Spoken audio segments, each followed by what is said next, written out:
Je vais prendre, on a l'ambiance derrière avec notre sœur bien-aimée, Lynn. On est chanceux. Gloire à Dieu, on va en profiter. Yes. Mais premièrement, on va acclamer le Seigneur, puis on va acclamer les gens qui sont venus déverser leur cœur pour nous. Acclamons le Seigneur, let's go! Yes! Jésus, Jésus, Jésus, Jésus. Yes, yes, yes. Yes. On n'est pas venu ici pour faire une performance, on est venu ici pour déverser notre cœur. Alléluia! C'est bon, le son est bon? Parfait. Yes. Parfait, merci ma soeur. Tu peux continuer. Non, tu peux continuer, c'est pas fini. Yes. Aujourd'hui, je vais prendre le temps de m'installer parce que quand ça va commencer, on n'aura pas le temps de reculer. Ça va juste foncer. La technologie, hein, on est dessus.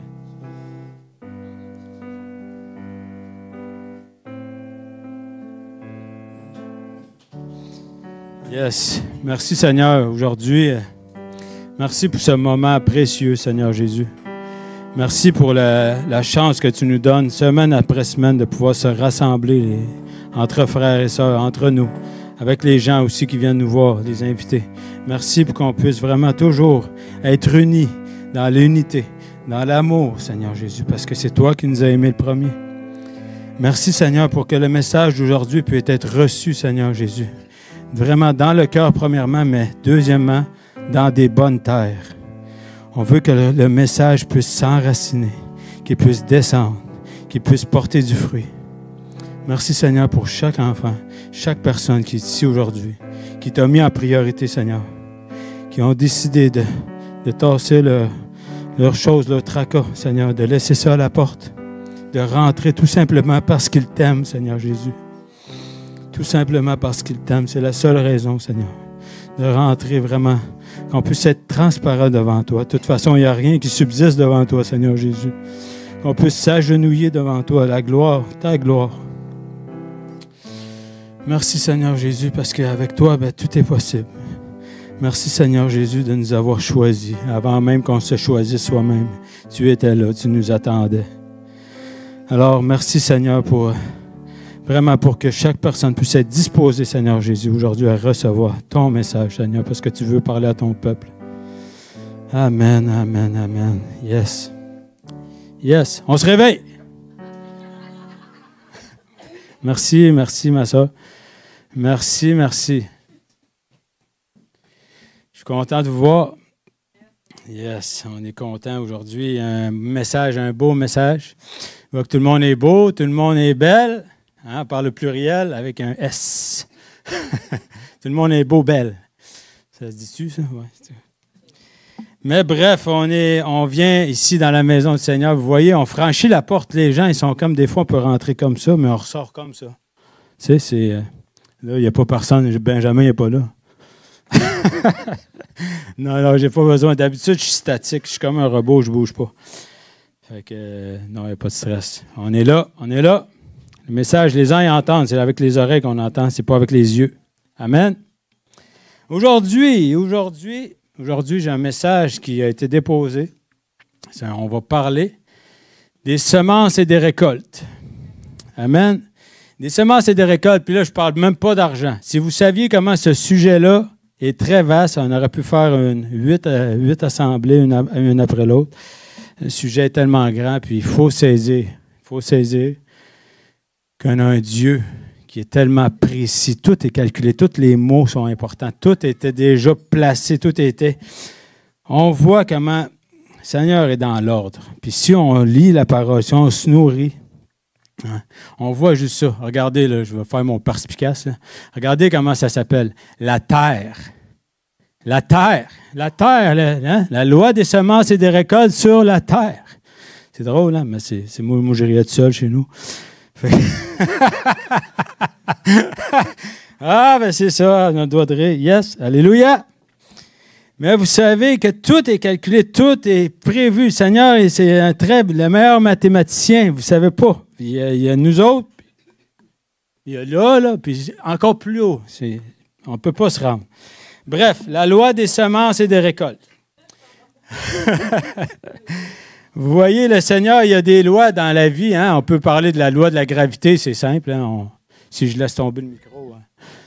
La loi de la gravité, c'est découvert, bref, par les hommes, que la loi que tout ce qui monte redescend, c'est des lois physiques. Il y a la loi des pôles, les magnétismes, les pôles qui s'attirent, les opposés s'attirent, tandis que les pôles semblables se repoussent. Bref, c'est une autre loi. On pourrait en citer plein. Mais la loi des lois, c'est la loi des semences et des récoltes. C'est vraiment ça. Puis si on est capable de saisir la première chose que Dieu a semée, il a semé sa création parfaite. Sa création dans le jardin. Vous voyez le jardin? On aurait pu mettre des pelles. Sortez vos pelles, vos bottes, vos gants. On va aller jardiner. Mais non, c'est pas le temps. Là. À cette île, le jardin est fini. Là, mais... Bref. Mais vous voyez le jardin d'Éden. Hein, regardez, quand Jésus, juste avant d'aller à la croix, il était où? Il était dans un jardin. Tout ce qu'on voit souvent, les choses, les semences, tout est relié. Ça... Vous allez voir qu'il y a beaucoup de contenu, mais si vous pouvez retenir des choses, puis je ne suis pas rigide, puis je vais m'en aller comme ça, je vais partir, je vais revenir, je vais faire des allers-retours. Mais ça va rentrer, vous allez être bénis. Amen. Donc, on va aller, je vais citer des versets. On peut aller dans Galates 6, versets 7 et 8. Mets-tu un mouchoir, parce que là, je vais garder mes mains. J'essaie de m'améliorer.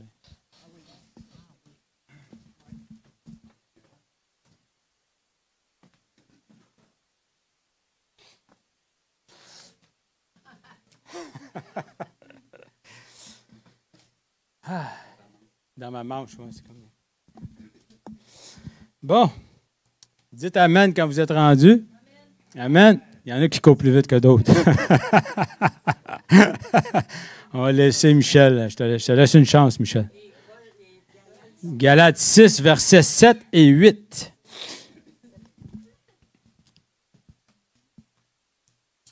Vous y êtes? Amen. Alléluia. Ne vous y trompez pas. On ne se moque pas de Dieu. Ce qu'un homme aura semé, il le moissonnera aussi. Celui qui sème pour sa chair moissonnera de la chair la corruption. La corruption, on le sait que c'est la mort. Celui qui sème pour l'esprit moissonnera de l'esprit de la vie éternelle. Amen. Donc, on voit ici que toutes nos actions, que ce soit bon ou mauvais, ça a des conséquences positives ou négatives. Je pourrais dire des répercussions positives, conséquences, juste dire conséquences, tout de suite, on dirait que c'est tout de suite noir. Hein? Répercussions positives ou conséquences négatives dans toutes nos actions.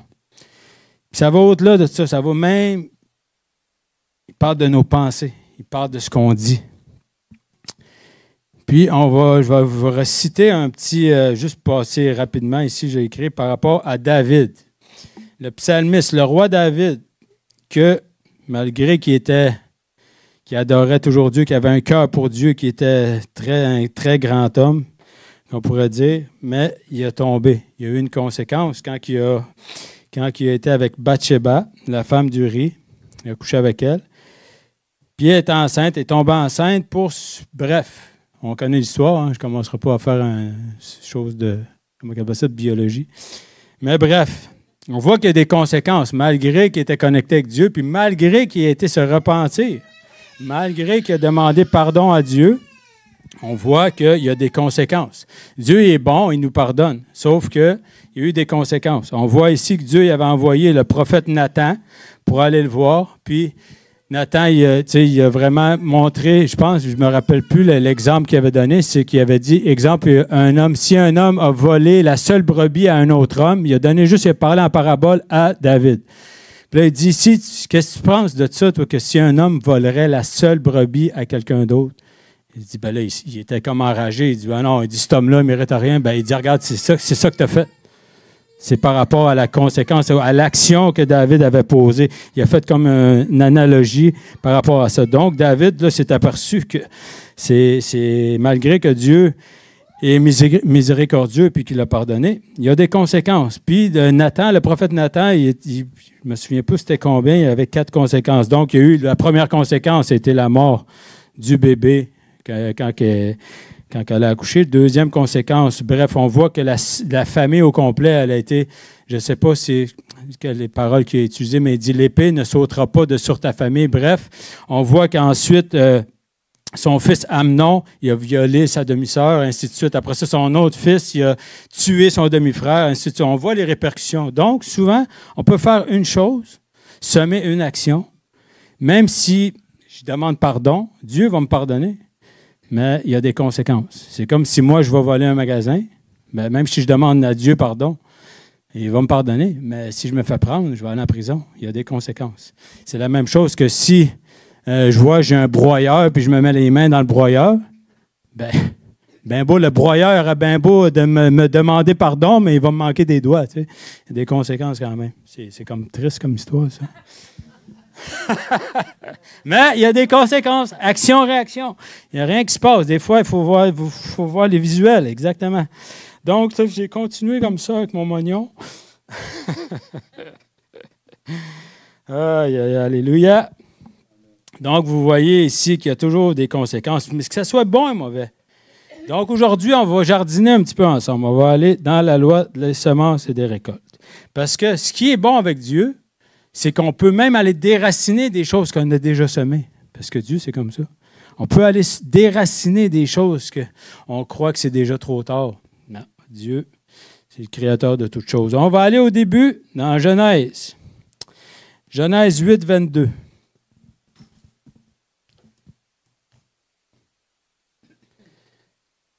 On va prendre une petite gorgée d'eau.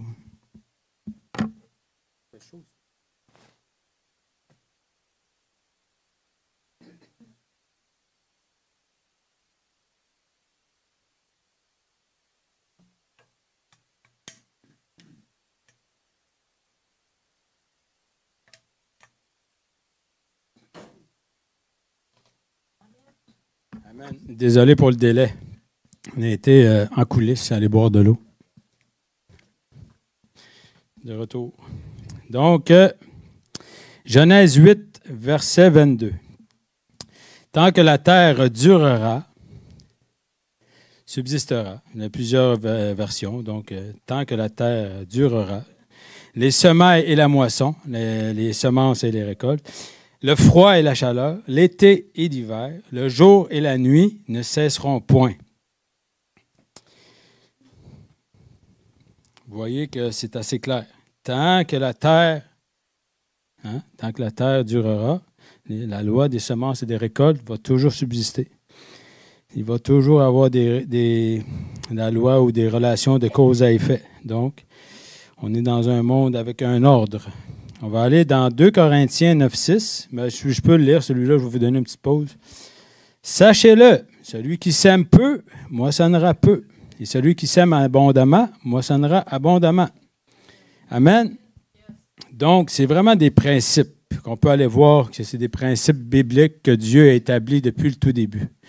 On peut aller voir aussi, je vais vous emporter avec moi dans le Jardin d'Éden. Parce que le Jardin d'Éden, Dieu a eu sa création. Puis on voit aussi que, malheureusement, il y a 2 personnes qui ont semé un manque d'écoute, puis ça a créé un péché. Donc, Adam et Ève, ils ont semé le péché. Donc, on peut aller voir aussi dans Genèse 3, 15. Après la chute de l'humanité dans le Jardin d'Éden, je mettrai, ça c'est Dieu qui parle à Satan directement, il dit, je mettrai l'inimitié entre toi et ta femme, entre ta postérité et sa postérité. On va revenir avec qui parle par sa postérité. Je mettrai l'inimitié entre toi et ta femme et entre ta postérité et sa postérité. Celle-ci t'écrasera la tête, comme qu'on dit qui est toujours sous nos pieds. Et tu lui blesseras le talon. Quand on sait bien que quand il blessait le talon, c'était par rapport à la souffrance que Dieu devrait souffrir à la croix. Bref, on revient ici, on va aller au tout début, parce que là, on voit, parce que Dieu avait trouvé la solution instantanément. Il y a eu le péché qui est rentré avec Adam et Ève, mais Dieu il a dit, il avait tout de suite déclaré que instantanément, je mettrai inimitié entre toi et la femme. Il parlait de Jésus qui s'en venait. Donc, puis quand il parle de, justement, parce que Satan il était devenu comme maître de ce monde, mais vous avez ici, comme dans Jean 8, 44, que ça dit, vous avez, quand il parlait aux pharisiens, mais même que nous autres, on le sait, bref, c'est assez clair, quand il disait aux pharisiens directement, vous avez pour père le diable, vous voulez accomplir les désirs de votre père. Le père, c'est pas le bon père, c'est le Père céleste, c'est pas père le diable. Donc, on voit ici tout simplement qu'il y a eu des conséquences de Adam et Ève, puis qu'on paye encore aujourd'hui les répercussions de ça. On récolte encore, c'est pas nous autres souvent, mais tant aussi longtemps, on le voit bien ce qui se passe, on n'a pas besoin d'ouvrir la télé, on voit ce qui se passe sur la terre. Et malheureusement, tant que Jésus, justement, tant que son Père n'a pas rectifié, il a envoyé son Fils unique pour pouvoir justement écraser la tête du diable, pour pouvoir rectifier, mais c'est les gens, ils doivent choisir le Seigneur pour pouvoir justement passer outre ça. Mais bref, je vais aller ici avec...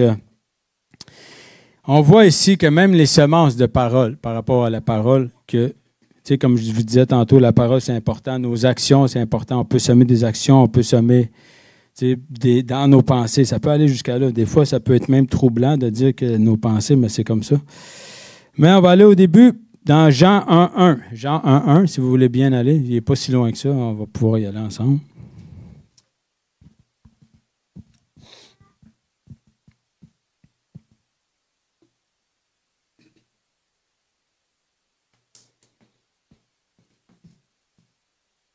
Amen.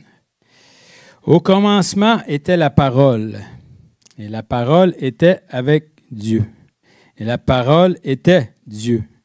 Ce verset nous montre que Jésus est la parole finalement. Donc, qu'on voit que même au début, quand Dieu a déclaré avec sa bouche, donc on voit les semences avec la parole, comment que c'est puissant. Donc, on va aller ici, pas besoin d'y aller, je vais le citer pour vous, Ésaïe 55, 11. Ainsi en est-il de ma parole qui sort de ma bouche. Comme, il y en a qui postillonnent, ils s'aiment plus que d'autres. Des fois, c'est comme « Oh, hey, arrête! » Il y en a qui, c'est correct, non, c'est une farce. Donc, il dit « Ainsi en est-il de ma parole qui sort de ma bouche. Elle ne retourne point à moi sans effet, sans avoir exécuté ma volonté et accompli mes desseins. » Alléluia, amen. Donc, on voit la puissance de nos paroles, la puissance que Dieu a toujours utilisé la parole pour créer. Donc, nous aussi, c'est la même chose. On voit les répercussions qu'il faut être attentif à ce qu'on dit, attentif à ce qu'on fait. Tu sais qu'on reste des êtres humains quand même, mais des fois, on peut se dire, là, ça suffit, là, on met un frein. Là, tu sais. Il faudrait se mettre une muselière, mais on ne parlera pas souvent. Mais c'est pour ça qu'on a deux oreilles. Deux oreilles. Amen. Donc, la parole a été faite chair. Jean 1, 14. La parole a été faite chair et elle habite parmi nous, pleine de grâce et de vérité. Et nous avons contemplé sa grâce, une gloire comme la gloire du Fils unique venu du Père. Amen. Voyez une chose. Dieu, on va aller voir un verset. Vous n'avez pas besoin de tourner. On va voir si les gens ont une bonne mémoire. On va aller dans Jean 3, 16. Juste de même. Juste de même. OK, allez-y. Vas-y, Rosaire, vas-y.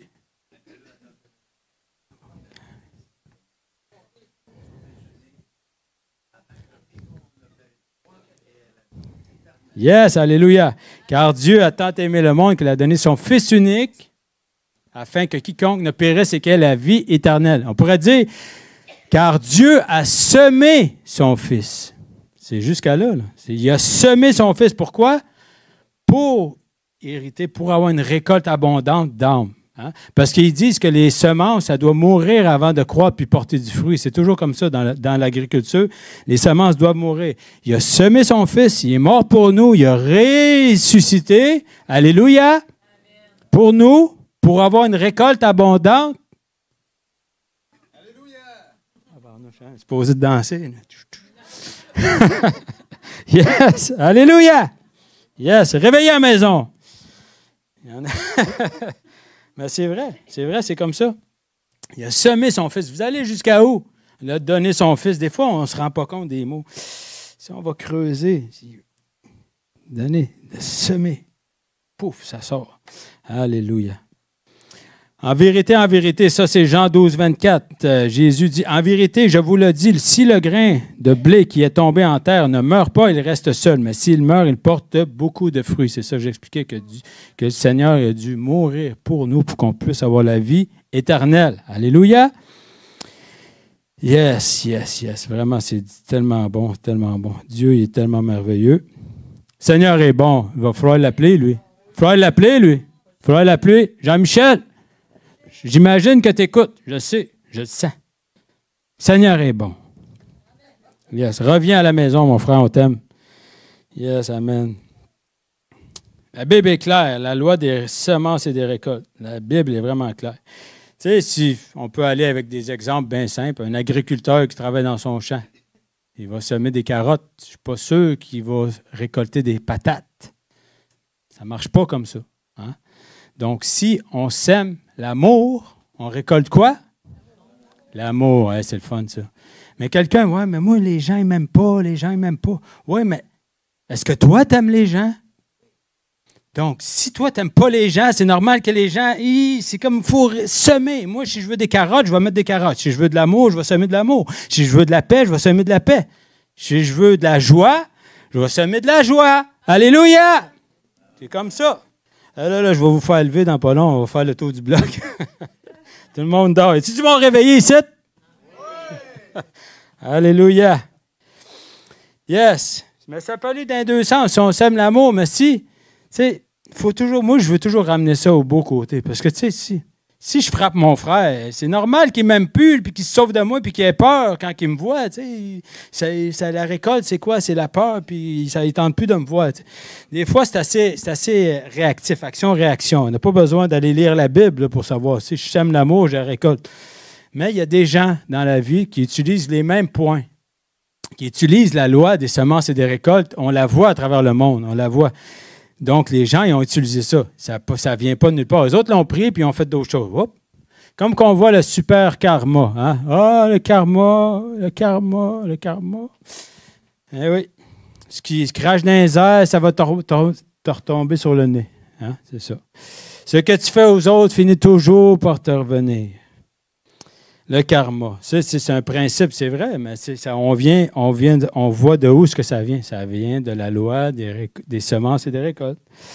Encore la même chose avec la loi de l'attraction. C'est la même chose. Hein? Il y en a qui ont popularisé ça, ils ont fait des livres avec... ils ne donneraient pas le titre, ils n'ont assez vendu.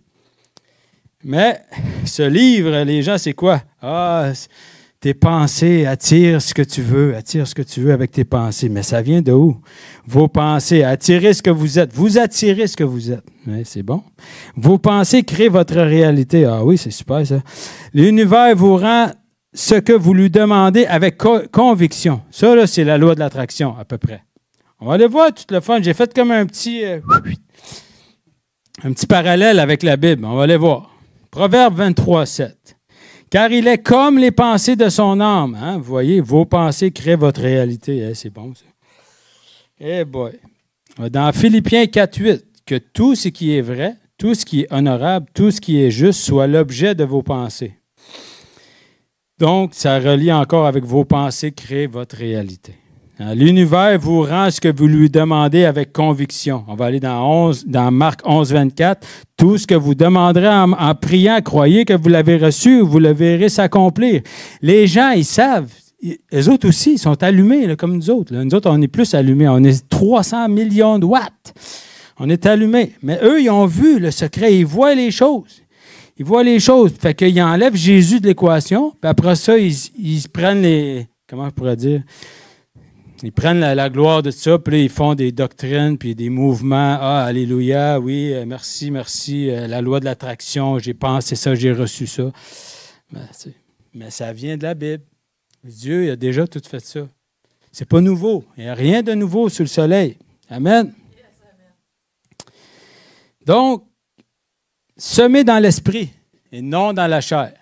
C'est difficile des fois, c'est parce qu'on a un corps dans la vie. Semer, on va aller dans Galates 6.8, semer pour la chair mène à la corruption, tandis que semer pour l'esprit produit la vie éternelle. Si on veut semer, malheureusement, pour notre chair, ça mène à la mort. Le salaire du péché, c'est la mort. Le résultat, c'est simple. Il n'y a pas d'ambiguïté. Péché, mort. Mais nous, on veut semer pour la vie. On sème pour l'esprit. On sème pour la vie éternelle. Les choses sont en haut. Il faut regarder les choses d'en haut. Amen. Donc, semer aussi avec patience. C'est très important. Il faut semer avec patience. Des fois, on sème dans la vie. Regardez, tu sais, des parents, vous avez probablement tous des enfants ici, mais même si vous n'avez pas d'enfants, on est capable de comprendre ça. Les semences, on sème dans la vie de nos enfants. On voit-tu les résultats maintenant? Non. Mais on persévère, on reste les mêmes, on continue de semer puis, pour l'avenir de nos enfants. C'est la même chose. Il faut être patient. Il faut être rempli d'amour. Il faut être dans la joie. J'ai semé, il faut avoir confiance, il faut avoir la foi. Quand on sème, dans la vie des gens, c'est la même chose. Quand on va voir des gens dans la rue, on évangélise ou qu'on fait rien que partager, on est avec des amis, on partage l'amour de Dieu, on est là, on est des bons témoignages, mais c'est ça. Mais on sème parce que notre bouche, elle sème. Ce n'est pas des postillons, hein, c'est des semences. Amen. Donc, on est tous des jardiniers. On est tous des jardiniers. C'est vrai, pareil. On est des jardiniers. Jardinons dans l'amour. La nouvelle émission. Jardinons avec... Alléluia. Yes. Ouais, tu voyais, on sème la joie, le rire. Alléluia. On va aller dans, justement, semer avec foi et patience. Verset 5, Jacques 5, verset 7. Soyons donc patients, frères. Voici le laboureur attend le précieux fruit de la terre. Soyons patients. Soyons aimants. Soyons joyeux. Soyons tout ce qu'on veut. Hein? Le secret, là, regarde, madame, je ne sais pas c'est qui a écrit le livre. Out. La Bible. La Bible. La Bible. La Bible, semence et récolte. On retourne au tout début dans la Genèse, c'est simple. On va aller voir, comme je vous parlais tantôt de la parole, c'est une semence. C'est une semence. On va aller voir dans la parabole, on va y aller ensemble, je vais la lire, mais on va y aller ensemble. Dans Matthieu 13, versets 3 à 9. La parabole du semeur. On a un petit peu de lecture, là. Faire un petit peu...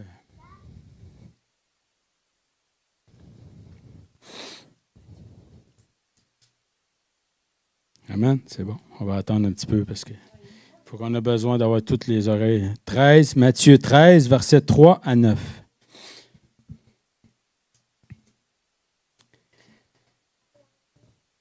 Vous y êtes? Amen, merveilleux. Il leur parla en parabole sur beaucoup de choses et il dit, un semeur sortit pour semer. Comme il semait, une partie de la semence tomba le long du chemin. Les oiseaux vinrent et la mangèrent. Une autre partie tomba dans des endroits pierreux, où elle n'avait pas beaucoup de terre. Elle leva aussitôt parce qu'elle ne trouva pas un sol profond. Mais quand le soleil parut, elle fut brûlée et sécha faute de racines.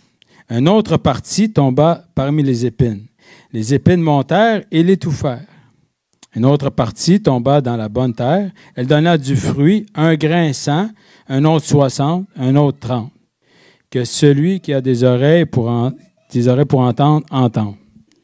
Donc ici, je vais vous dire, on aurait pu continuer à lire, mais je vais juste faire une petite résumé sur chaque il y a 4 terres différentes. Le long du chemin. Le long du chemin. Ça peut représenter que quelqu'un qui entend la parole, mais il est écrit même, si vous lisez, là, il est écrit dans la Bible, mais moi, je vais juste en rajouter un peu. Représente quelqu'un qui entend la parole, mais ne la comprend pas. Le cœur dur et l'ennemi symbolisé par les oiseaux vient rapidement enlever cette semence. Il vient voler. Pour qu'il ait propre de racines. Donc, ça peut être quelqu'un qui vient à l'église une journée, qui entend parler, mais qui n'a pas trop compris, puis qui s'en retourne faire ses petites affaires, son petit train-train, puis il n'a pas été touché. Et les semences, ça a comme été disparu. Aussitôt qu'il est retourné chez eux, il a été retourné, vaquer ses choses, sans plus. Mais le voleur vient pour dérober. Et c'est ça. Il n'a pas eu le temps d'avoir de rencontre avec le Seigneur. On va aller dans les endroits pierreux. Ce terrain représente qui? Ceux qui reçoivent la parole avec enthousiasme. Il y en a beaucoup de ça. Souvent, quand on va sur le terrain, on prie pour les gens pleurent, ils sont touchés, on les voit, ils ont vraiment le désir est là. C'est pas le cœur est là, le cœur est disposé, mais dont la foi n'a pas de racine profonde. Quand survient une épreuve ou une persécution à cause de leur foi, ils abandonnent rapidement. C'est malheureux, mais ça arrive souvent. Les gens viennent ici quelques semaines et on sont touchés par Dieu, ils voient qu'il y a quelque chose de différent. Mais encore là, le voleur dévore. Le voleur vient pour voler toujours. Les épines, ça va peut-être, ça saisit un petit peu.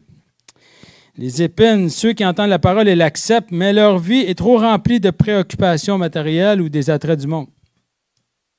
Les soucis de la vie, c'est surtout ça. Souvent, les soucis de la vie ils résonnent plus fort. Les blessures résonnent plus fort. Le monde, tu sais, c'est pas juste le monde dans le sens les gens. Je parle plus. On n'est pas capable d'avoir une transformation. Les gens, ils veulent, même s'ils veulent, mais le vieil homme les tire par en bas. C'est ça qui est triste. Puis malheureusement, ça ne porte pas de fruits à long terme. C'est ça. Puis, on peut aller dans la bonne terre, parce que c'est ça qu'on veut ici. Ici, on est des jardiniers, on veut faire pousser des fruits. Y a-t-il quelqu'un qui veut faire pousser des roches? Oh! Non, pas de roches. Ici, c'est des fruits. Toujours des fruits. C'est bon, ça, des fruits. Il parle de fruits, il ne parle pas de légumes, parce que les légumes, des fois, c'est comme... Les fruits, ça a du goût. Mais on a de la saveur. Nous sommes le sel de la terre. Alléluia! La saveur, c'est nous, ça. Donc, la bonne terre, ce terrain représente ceux qui reçoivent la parole, la comprennent et la mettent en pratique. Alléluia! Alléluia! Alléluia! Comme ça. Ah, ça, c'est... Non, pas rendu là encore. Le coup de circuit, ça arrive. Coup de circuit. Non, on n'est pas là encore. On n'est pas là. Mais la parole, c'est bon. Ça descend, ça s'enracine. Ça s'enracine, puis ça fait des bons témoignages. Comme ça, quand on se promène, on voit les gens. Des fois, on n'a même pas besoin de parler. Parce que la parole est enracinée. On est des bonnes terres. On porte du fruit. Les actions parlent plus fort que la parole. Donc, souvent, on n'a même pas besoin de parler. Les gens, ils vont... Mais tu as quelque chose de différent. Qu'est-ce qui se passe? Jésus en nous. Pas moi. Jésus en nous. Alléluia. Amen. Yes. Mais il faut que j'en parle un petit peu. Je vais passer rapidement, mais vous le savez, on en parle souvent. Pas souvent.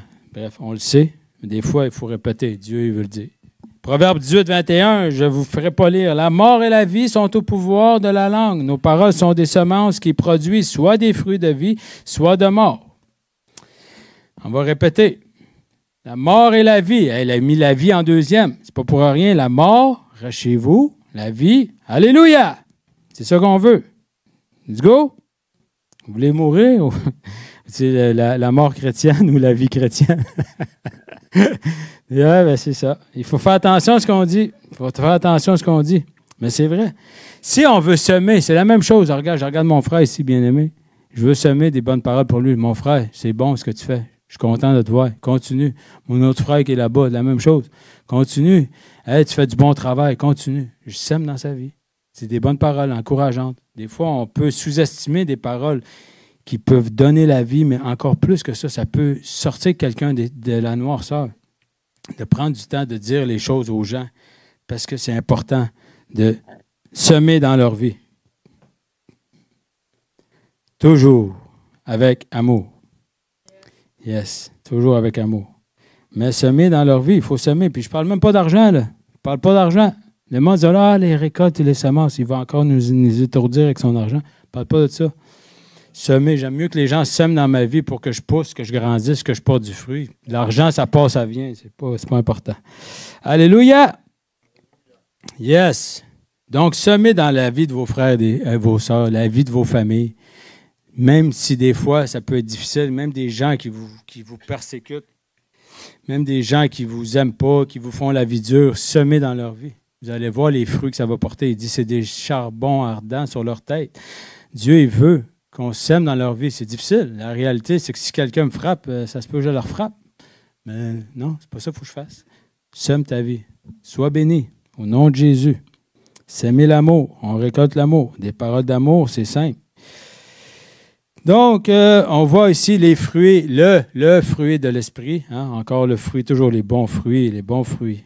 Semer dans la vie.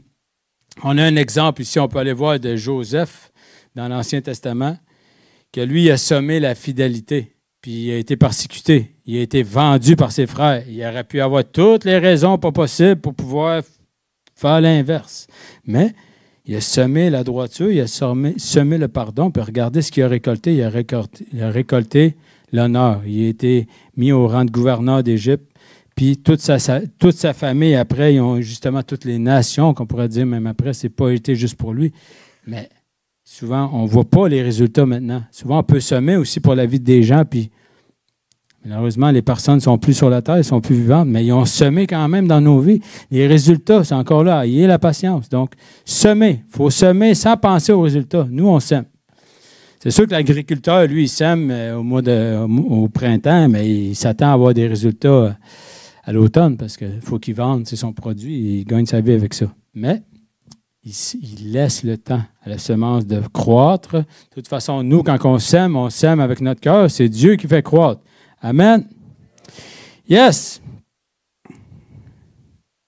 On va lire deux petits versets ensemble ici pour vous encourager. Dans Psaume 1, 2.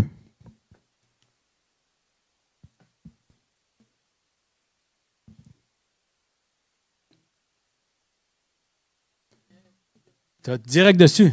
Dis-le, amen. Vas-y. Amen, Michel. Amen, yes. Elle a été plus vite que vous autres. Yes, alléluia. Psaume 1, verset 2. Mais qui trouve son plaisir dans la loi de l'Éternel et qui la médite jour et nuit. Qui trouve son plaisir dans la loi de l'Éternel, qui la médite jour et nuit. On va lire un autre passage, je vais le lire rapidement. Luc 6, 45. L'homme bon tire de bonnes choses du bon trésor et de son cœur. L'homme mauvais tire de mauvaises choses de son mauvais trésor, car c'est de l'abondance du cœur que la bouche parle. Donc, qui trouve de son plaisir dans la loi de l'Éternel, qui médite la parole jour et nuit. Donc, semez pour vous aussi. Semez pour vous, jour et nuit. On lit, on sème la parole qui vient s'enraciner dans notre corps, qui vient s'enraciner à l'intérieur pour qu'on puisse avoir vraiment, pour qu'on puisse être équipé. Parce que justement, on sème pour les gens, mais souvent on s'oublie. Semez dans vos vies. Déclarez des paroles de vie, des paroles de vie, des paroles de vie. Souvent, on est là, ouais, mais moi, j'ai toujours été comme ça, mon frère. Non! Non! Parole de vie. On n'est pas. C'est comme souvent, malheureusement, il y a des gens qui vont parler, ouais, mais moi, ma maladie. Comment ça, ma maladie? C'est quoi cette affaire-là? Ça n'appartient pas à personne, ça. C'est out. Semez la vie. Vous allez récolter la vie. Semez l'amour. C'est simple. Je répète. J'ai peut-être l'air de quelqu'un de... Mais c'est comme ça, il faut semer la parole pour que ça vienne rentrer. Des fois, on est dur de la feuille, parle pour moi. Des fois, il faut se nettoyer les oreilles avec des Q-tips, puis pour bien entendre la parole. Donc, semez la parole pour vous. Hein, ici, que même il dit méditer, on peut aller voir ici que j'ai écrit méditer, j'ai été chercher, parce que souvent même, ils disent, par rapport au grec, ça peut même aller jusqu'à comme manger. C'est comme déguster.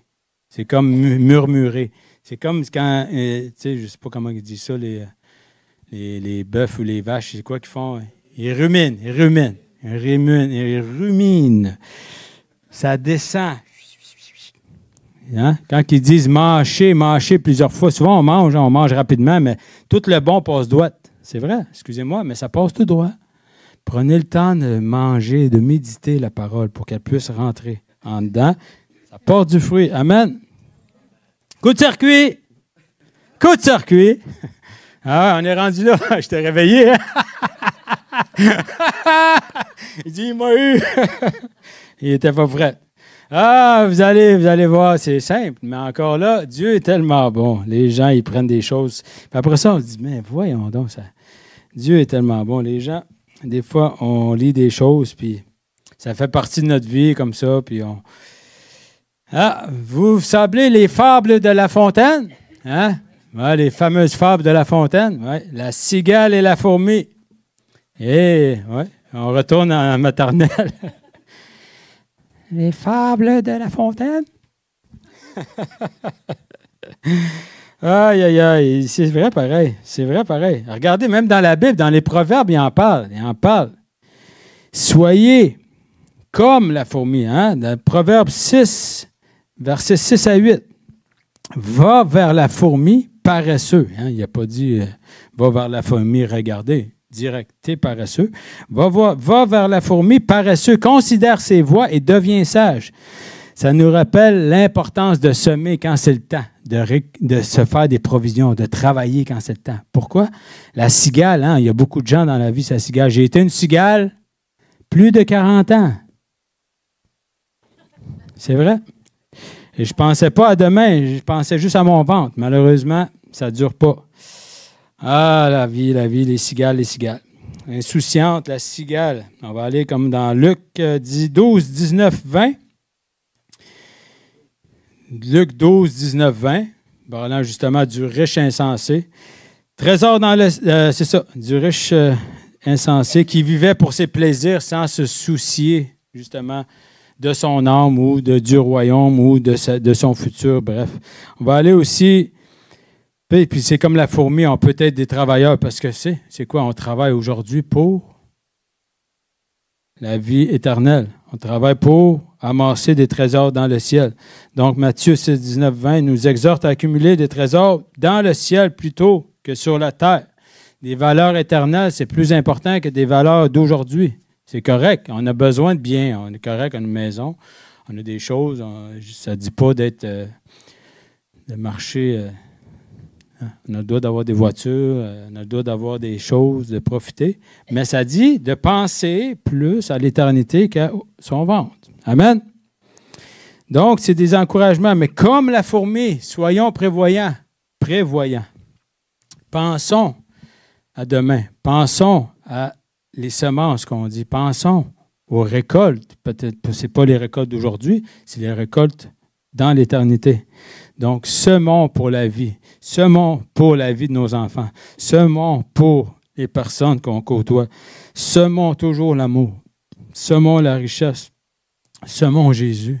Parce que Dieu il a déjà semé. Puis il nous a donné quoi? Il a semé son Fils pour qu'on puisse être des laboureurs, des jardiniers, pour aller continuer de semer, pour que les gens viennent à Jésus, à Christ, puis qu'il y ait une récolte d'âmes abondante. Donc, je vous aime, soyez richement bénis.